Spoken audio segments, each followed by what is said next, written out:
किस तरह का मीटिंग था यहाँ? ये हमारे राष्ट्रीय अध्यक्ष माननीय अखिलेश यादव जी ने पीडीए कार्यक्रम की शुरुआत की थी। उसी कड़ी में जगह जगह पर हम लोग ये मीटिंग कर रहे हैं ताकि उन लोगों को उनके अधिकारों के प्रति जागरूक कर सकें। इसमें जो प्रदेश की वर्तमान स्थिति है, आप देख रहे हैं कि किस तरह से कानून व्यवस्था की धज्जियां उड़ रही हैं। सबसे बड़ा जो इशू है वो इस समय है वोट चोरी का। ईवीएम से पूरा कह सकते हैं कि ऐसी वोटों की लूट मच रही है जो कभी नहीं हो पाई।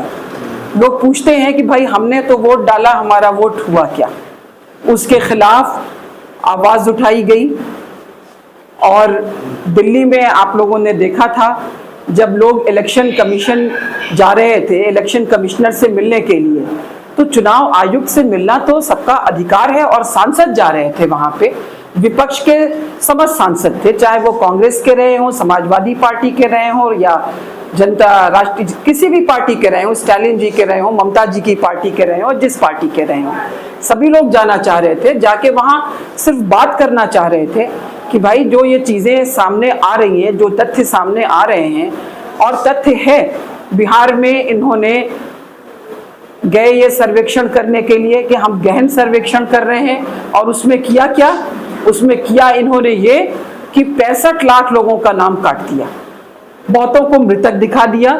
और वो सारे के सारे जो मृतक थे वो दिल्ली में आए, माननीय राहुल गांधी जी ने उनको चाय पे बुलाया, और जो तथाकथित मृतक थे तो क्या उनसे पूछा जाए क्या उनकी आत्माएं आई थी चाय पीने के लिए? वो सब लोग आए, उसका जवाब इलेक्शन कमीशन के पास नहीं था। बैरिकेडिंग कर दी गई, लगा कि सांसद नहीं, ये अपराधी लोग जा रहे हो वहां पे, जिम्मेदार लोग थे, जाके ये ही तो कहना चाह रहे थे कि भाई ये धांधली नहीं होनी चाहिए। आप स्पेशल कर रहे हैं इन्वेस्टिगेट, तो आप इस तरह से कैसे करेंगे? ये बात थी, लेकिन नहीं किया। तो फिर माननीय राहुल गांधी जी ने बिहार में माननीय अखिलेश यादव जी के साथ में तेजस्वी जी थे, स्टालिन जी भी आए, सभी लोग आए वहां पर। उन लोगों ने यात्रा की है लोगों को बताने के लिए। एक नारा भी था, वोट चोरो गद्दी छोड़ो। तो अब उत्तर प्रदेश की जहां तक बात है, यहाँ पे राज्य निर्वाचन आयोग कहता है कि हमको, जो माननीय राष्ट्रीय अध्यक्ष जी ने कहा कि 18,000 हमने एफिडेविट दिए थे, वो कहता है कि हमको तो मिला ही नहीं है। तो इतना झूठ अगर बोलेगा निर्वाचन आयोग तो जनता का विश्वास कैसे रहेगा? लेकिन अभी क्या लग रहा है कि जैसे इलेक्शन होगा तो अभी आपको इस इलेक्शन में कुछ फायदा होने वाला है कि नुकसान होने वाला है? नहीं, बिल्कुल होगा फायदा। जनता समझ रही है कि ये लोग कुछ नहीं कर सकते, इसलिए इस तरह की बातें कर रहे हैं। भारतीय जनता पार्टी के पास कोई कार्यक्रम नहीं है। आपने ये देखा, विदेश नीति इनकी पूरी तरह से ध्वस्त है। आज कोई एक भी मित्र देश है क्या? नहीं। नेपाल मित्र राष्ट्र था, श्रीलंका मित्र देश था, बांग्लादेश मित्र देश था, भूटान मित्र देश था।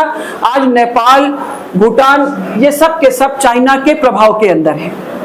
चीन से रिश्ते खराब थे, आज भले ही वो वहां पर गए हो, ठीक है। आपको ये भी याद होगा कि कुछ साल पहले तक हमारे माननीय प्रधानमंत्री जी माई फ्रेंड ट्रंप कर रहे थे, और उन माई फ्रेंड ट्रंप ने क्या किया कि भारत के जो लोग वहां पर अमेरिका में गए थे, ठीक है, वो गलत ढंग से गए थे, तो बहुत सी जगहों के गए थे, वो उनको वापस भेज दिया, डिपोर्ट कर दिया। वहां तक तो ठीक था, लेकिन भारत के लोगों को कैसे भेजा उन्होंने उनके हाथों में हथकड़ियां और पैरों में बेड़ियां डाल के भेजा है।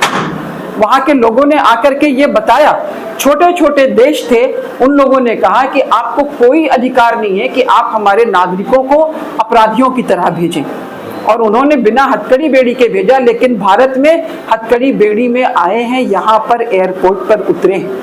और हमारे जो विदेश मंत्री, ये तो विदेश सचिव भी रहे हैं, जयशंकर जी, ये क्या करते रहे? केवल लफाजी करते रहे। और मोदी जी केवल अमेरिका को मित्र देश कहते रहे, लेकिन क्या मित्र देश ने ऐसा कुछ भी काम किया जिसे कहा जाए कि वो मित्र देश था? नहीं किया ना। नहीं। और अभी क्या हुआ? 50% टैरिफ की घोषणा किसने की?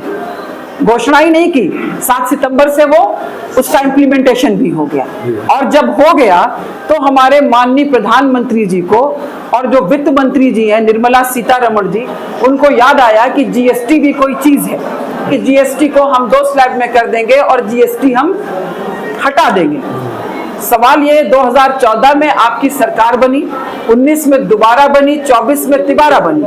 तो आज जब लगभग तीसरी बार भी सरकार बने, 1.25 साल से ज्यादा का समय हो रहा है, तो आपको ध्यान नहीं आया? आटे के ऊपर जीएसटी था, खाद्य पदार्थों पर जीएसटी, आप बात करते हैं राइट टू एजुकेशन की, सर्व शिक्षा की, और शिक्षा कैसे होगी? पेंसिल के ऊपर जीएसटी, रबड़ पर जीएसटी, नोटबुक पर जीएसटी, किताबों पर जीएसटी, इतना जीएसटी, 12% जीएसटी था। तो ये आप जीएसटी के नाम पर लोगों को लूटते रहे। आज जब बाहर का बाजार आपके लिए बंद हो गया है और उद्योगपति परेशान है कि हमारा उत्पादन जो है वो उसका क्या हो